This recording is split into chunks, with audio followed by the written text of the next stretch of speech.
Identify सुबह में किए थे।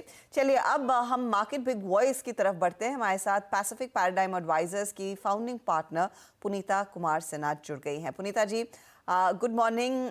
बताइए क्या लग रहा है मार्केट में, क्योंकि एक बहुत ही पॉजिटिव नोट पर इनफैक्ट पिछले 2 ट्रेडिंग सेशंस में अमेरिकी बाजारों में तेजी रही।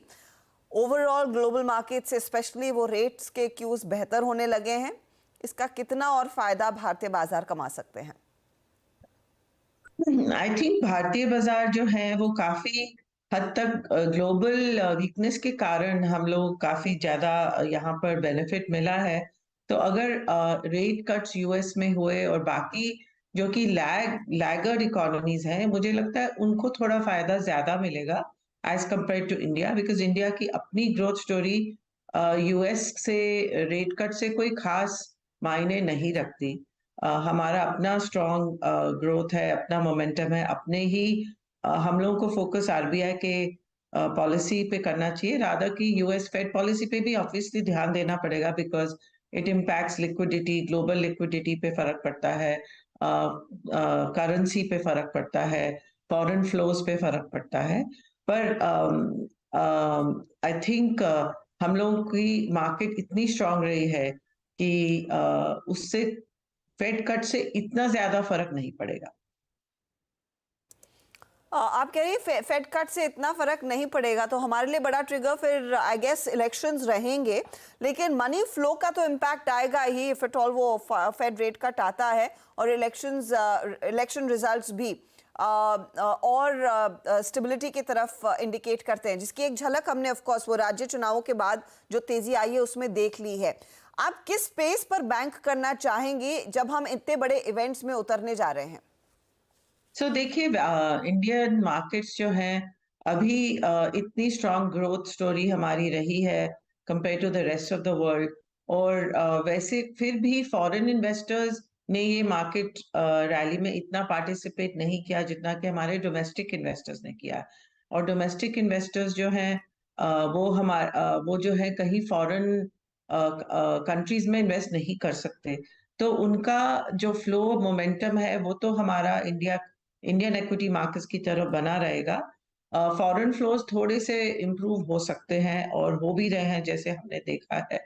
पर हमारे जो वैल्यूएशंस हैं उस पे हमको ध्यान देना जरूरी है, क्योंकि जैसे 2 दिन पहले आपने देखा है मार्केट में एक बड़ी करेक्शन आई और सब लोग बोलने लगे कि वैल्यूएशंस तो हाई थी, करेक्शन तो आनी ही थी। तो इसी तरह से दे विल बी कई कई बार ऐसे होगा कि करेक्शंस आएंगी, क्योंकि हमारे वैल्यूएशंस जो है वो परफेक्शन के लिए सेटअप है कि कुछ भी नेगेटिव न्यूज उसको अब्सॉर्ब करने में अब इतना रूम नहीं है। तो अगर कहीं से भी नेगेटिव न्यूज आई, चाहे जियो पॉलिटिक्स हो, चाहे वर्ल्ड अभी हम जैसे देख रहे हैं एक नया डेवलपमेंट बन रहा है, सप्लाई चेन्स को इशू उस पर इम्पैक्ट हो सकता है, रेड सी में जो हो रहा है, ऐसे कहीं से भी अगर इम्पैक्ट नेगेटिव आया तो हमारी मार्केट थोड़ी सी वल्नरेबल है करेक्शन के लिए। और वो हेल्दी करेक्शन अगर होगा तो हेल्दी करेक्शन ही रहेगी। उससे हमारी ग्रोथ ट्रेजेक्ट्री इंडिया की ऑल्टर नहीं हो रही, हमारे कोई भी फंडामेंटल्स ऑल्टर नहीं हो रहे। सिर्फ ये है कि हमारा मोमेंटम जो है मार्केट में वो थोड़ा घट सकता है अगर कहीं से भी कुछ भी नेगेटिव आया। और इलेक्शंस का जहां तक सवाल है वहां तो मुझे कोई कंसर्न नहीं लग रही।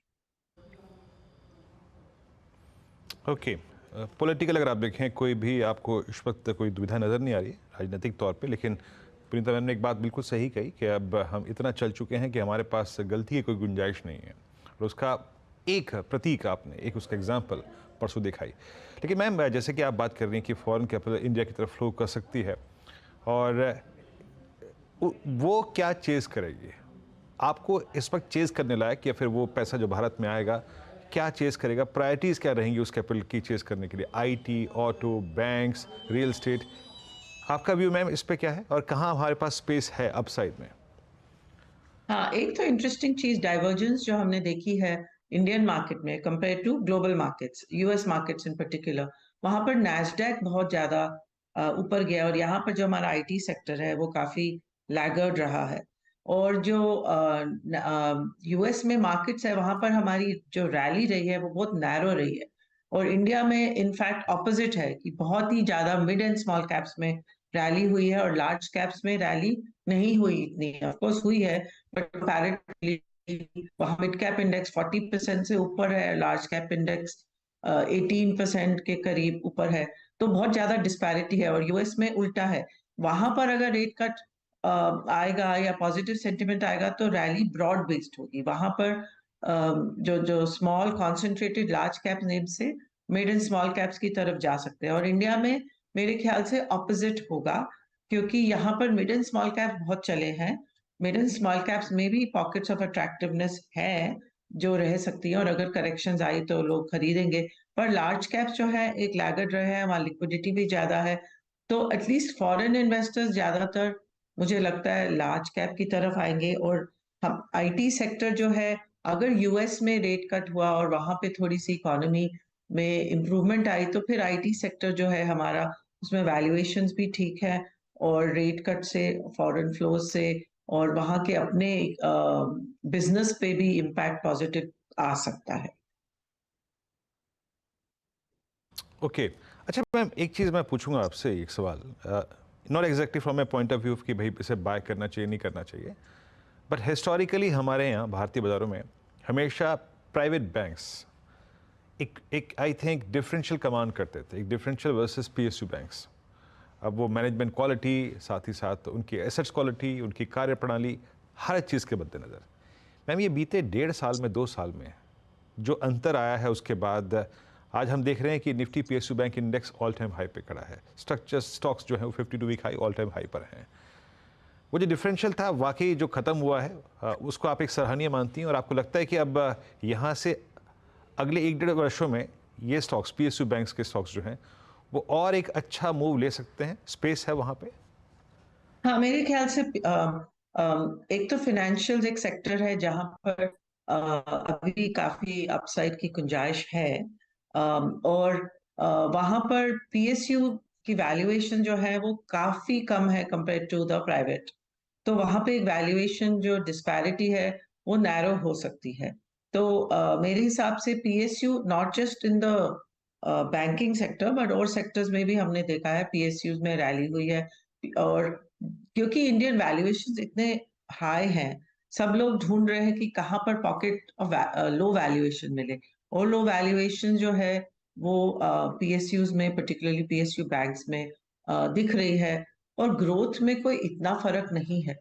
प्राइवेट सेक्टर बैंक्स की ग्रोथ देखिए और पीएसयू बैंक्स की ग्रोथ देखिए, सिलेक्टिव पीएसयू बैंक्स, तो इतना ग्रोथ में फर्क नहीं है। तो वैल्यूएशन में इतना फर्क क्यों हो? गवर्नेंस इंप्रूव हो रही है।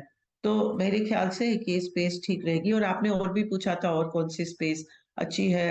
एक्चुअली फंडामेंटली तो इंडिया की ग्रोथ स्टोरी में काफी सेक्टर्स अच्छे हैं। आपने फार्मा की बात की थी, फार्मा में भी इम्प्रूवमेंट ग्लोबली भी, यूएस में भी आएगी। जहां तक कि अगर यूएस इकोनॉमी में इम्प्रूवमेंट आए तो एक फार्मा एक सेक्टर है जो कि डोमेस्टिक ग्रोथ से भी पॉजिटिव मोमेंटम मिल रहा है। और अगर हम वहां देखें यूएस में जेनेरिक मार्केट को अगर पॉजिटिव मोमेंटम मिले तो वहां पे भी एक इस सेक्टर में भी अपॉर्चुनिटीज है। तो अपॉर्चुनिटीज तो हर सेक्टर में है, पर हमको सिर्फ वैल्यूएशन का ध्यान देना है। Valuation is the main reason in India, जहां पर अगर कोई करेक्शन आए तो कोई कहीं पे ज्यादा आएगी, कहीं पे कम। शुक्रिया पुनीता जी हमारे लिए समय निकालने के लिए, एंड विश यू अ मेरी क्रिसमस एंड हैप्पी हॉलीडेज। चलिए लेंगे एक छोटा सा ब्रेक के बाद चर्चा होगी 2024 की। 2024 का साल टाटा टेक्नोलॉजीज के लिए कैसा रह सकता है, किन चीज़ों पर कंपनी का ध्यान रहेगा। कंपनी के सीईओ और एमडी वॉरेन हैरिस से होगी बातचीत।